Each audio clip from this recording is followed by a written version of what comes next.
Picture this. You get paid. The money hits your account, and for about 11 seconds, you feel financially stable. Then life happens. A bill here, a grocery run there, a random online purchase because you were bored at 11 p.m. And by the end of the month, you open your banking app, stare at the number, and think, where did it all go? So you tell yourself you'll budget better next month, track every dollar, be more disciplined. And then next month arrives, and the exact same thing happens again. Here's the problem.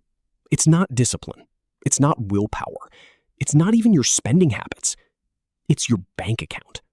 Because when all your money lives in one place, your brain has no idea what's actually available. Everything looks spendable, and so you spend it. But there's a fix. And it's not a complicated investing strategy or a 40-step budgeting system.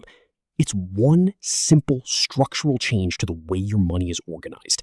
And once I made it, savings stopped feeling like a struggle and started happening automatically. My name's Jordan.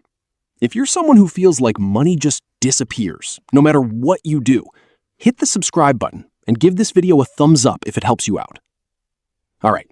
Let's talk about why one bank account is quietly destroying your finances. When everything sits in a single account, your rent money, your grocery money, your savings, your fund money, your brain reads the total balance as available money, all of it, even the parts that are already spoken for. Psychologists call this mental accounting, and the research is pretty clear. When money isn't visually separated, people consistently overspend. Not because they're irresponsible, because their brain genuinely can't tell the difference between money that's free and money that's already committed. Think about it like this. Imagine your closet had no shelves, no hangers, no drawers, just a pile of everything on the floor. You'd lose things constantly. You'd grab the wrong stuff. You'd have no idea what you actually owned. That's exactly what a single bank account does to your money. Now here's where it gets really interesting. The solution isn't complicated. It's called the 3-account system, and it works by giving every dollar a specific home before you spend anything. Here's how it works. Account 1 is your bills account. This is where your paycheck lands first. From here, your fixed expenses leave automatically. Rent, utilities, insurance, subscriptions, everything scheduled, everything predictable. You don't touch this account. You don't spend from it. It just runs in the background and handles obligations. Account 2 is your spending account. This is where you transfer your weekly or monthly discretionary budget. Groceries, dining out, entertainment, personal spending. When this account is empty, spending stops. Not because of willpower, because there's nothing left to spend. Account 3 is your savings account. And here's the critical part. This transfer happens the same day your paycheck arrives, not at the end of the month with whatever's left over. First, before anything else. Because here's the truth most people never figure out. If you save what's left after spending, you will always spend everything first. But if you save before spending, saving becomes automatic. Now, you might be thinking, okay, Jordan, but what numbers should I actually use? Start simple. Take your monthly income and break it into 3. A rough starting point is 50% to bills, 30% to spending, 20% to savings. You don't have to hit those numbers perfectly right away. The structure matters more than the percentages. Let's put real numbers on it. Say you bring home $3,500 per month. That breaks down to roughly $1,750 for bills, $1,050 for spending, and $700 into savings. Now compare that to a single account approach. Most people in that situation save somewhere between 0 and whatever accidentally survives the month. $700 per month is $8,400 per year. Invested at 8% annually over 20 years, that becomes roughly $385,000. Not from a raise, not from a side hustle, just from organizing money into 3 accounts instead of 1. But here's the psychological shift that actually surprised me.